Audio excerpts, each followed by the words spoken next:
both before and after the fall of Jerusalem to the Babylonians, warning of the fall of Jerusalem, but also speaking of the glorious future. So he was talking about the future that was going to happen later, but he told them about the captivity that they was going to go in, and how that Judah was going into captivity, and so God was really bringing them back to let them know that at one point the fulfillment of the prophecy that God had promised David about his kingship was going to be fulfilled.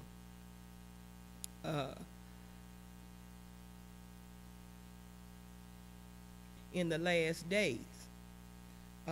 Verses 1, this is chapter 37, Ezekiel chapter 37, verses 1 through 14, records the prophecy of the dry bones.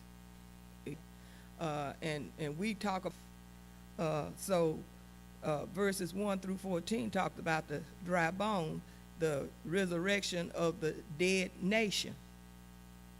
Verse 15 said, the word of the Lord came again to Ezekiel, and this dry bone, from the dry bone revelation. He was going to build on that, and this is kind of so they could really understand what the prophecy was talking about. And we do that today. People, take symbols of something to make a parable, or to show what people are talking about in the message. Sometimes it's like a demonstration, but he's using sticks as a demonstration to get them to understand what the prophecy really is talking about. So he uses act. The Lord addressed him as Son of Man.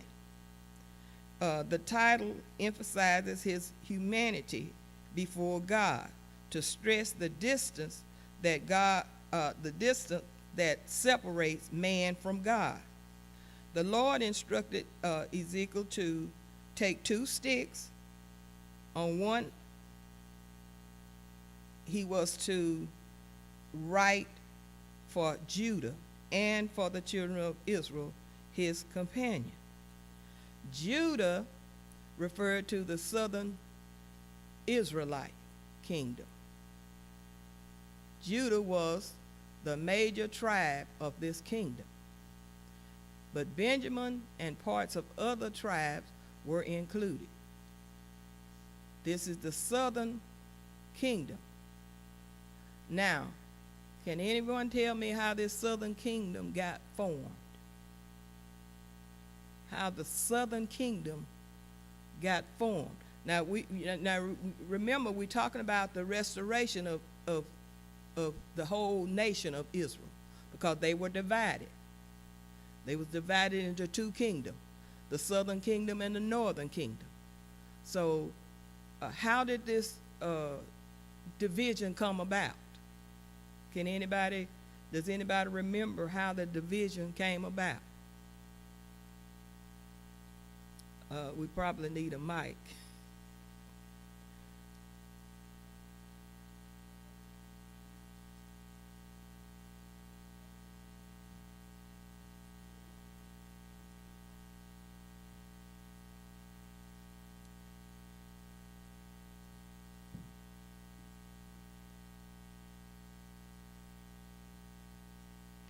Okay, I need an answer.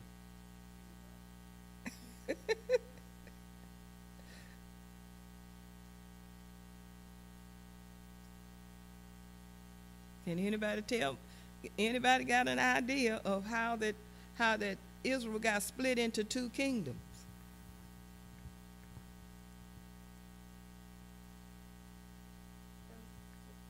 That's what I was trying to think.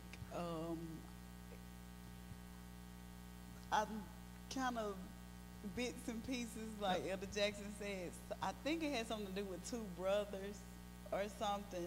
Um, they end up splitting, but I want to say Rehoboam or Jehoboam. It's like those are coming to my mind, but I can't really piece everything together. Does anybody else have any ideas? Okay. Uh,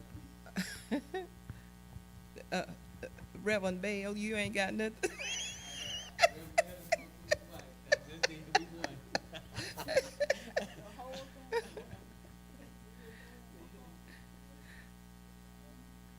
Evangelist Sharon, you ain't got no words?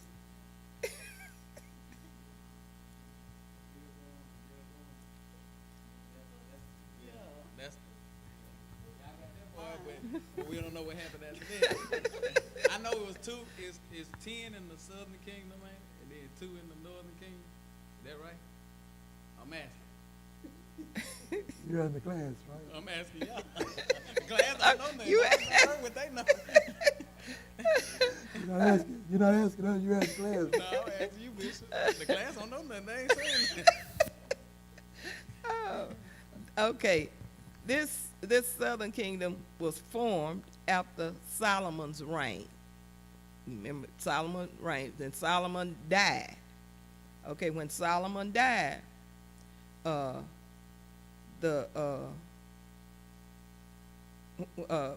the northern tribe rebelled and broke away under the leadership of Jeroboam. Yeah, they because you remember they didn't want to listen to the older people. They wanted to go with the younger people. So that northern tribe was the younger people, split off from the other group, which was the southern tribe. And so when they rebelled and they split off, that's how it got to be divided into the southern kingdom and the northern kingdom. The prophet was to label the second.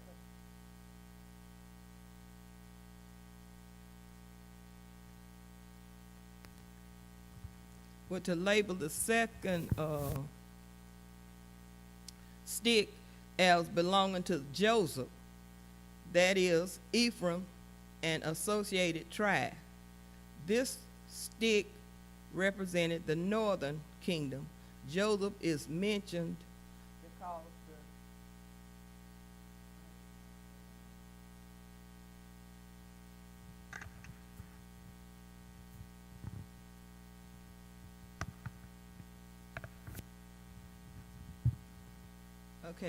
it's mentioned because the what was I at? Because the descendants of his 2 sons, Ephraim especially, but Manasseh also were the most prominent of the northern tribe. Now, y'all know who Ephraim and Manasseh was, right? They were Joseph's son, because Joseph died, and his inheritance went to his sons, was Ephraim and Manasseh. Ezekiel was to join the 2 sticks together in one hand, making them like a single stick. This symbolic act were meant to elicit questions about its prophetic meaning. So when he did this, this was supposed to spur the congregation into asking, what does this mean? What do you mean by this? You know, so that's what that was all about. Symbolic act of illustration. The Lord's message were common in the book of Ezekiel. After each of the symbolic acts, the Lord speaking through Ezekiel interpreted the meaning of the act. The Lord now went on to tell the prophet how he was to answer the people when they asked about the meaning of the 2 sticks being joined together. Ezekiel's answer would point to the reunion of the nation. They would be made one stick.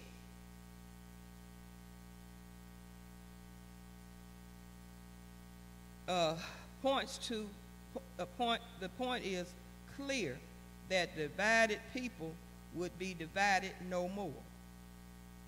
So they were divided, but this now, we talking about the end time. Now this is still going toward the end time, because we have I believe it was in 1948 or sometime or another when the Israelites got together, but they still, like even now, they only own a certain portion of their land. They don't own the whole land. And what God was saying, they're gonna own all the inherited land that God had promised them when this one king sits on the throne.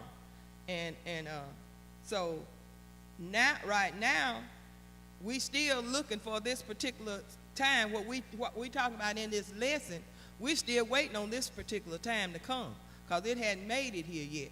So this was a future, that because a lot of those people back in that time, they heard that and they saw the demonstration, but they didn't get to live to see this actually take place. But because God is so faithful in his word, it's still going to happen. We find in this lesson here, as those sticks, as it's saying here, the subject, one king over all. See, they're using two nations. Mm-hmm. It's gonna be one nation. There ain't gonna be no two like southern and northern kingdom. That's not gonna be anymore. It's gonna be one nation. You know, in other words, Judah, you know, which we know that's where Christ came from, out of that group. You know, they felt superior to the northern kingdom, Ephraim, and you know, they felt even with the key tribe of the north, and Judah was the key tribe of the southern. So, but Ephraim, and when you go through the Old Testament, you find that Ephraim is really mentioned a lot of times, because he's speaking of the whole kingdom of the north. He's talking about their sin and the things they have done, so forth. But and this is where God is bringing them together. You know, it ain't gonna be no more north and south. There's gonna be one. There's gonna be one king over the whole nation. Okay, the Israelite kingdom had been divided. The northern kingdom, Israel, started out in idolatry. Now that's what Jeroboam them started out in, idolatry, and continued unabated, who deported most of the population and resettled the northern region with other captive people. The southern kingdom, Judah, continued till the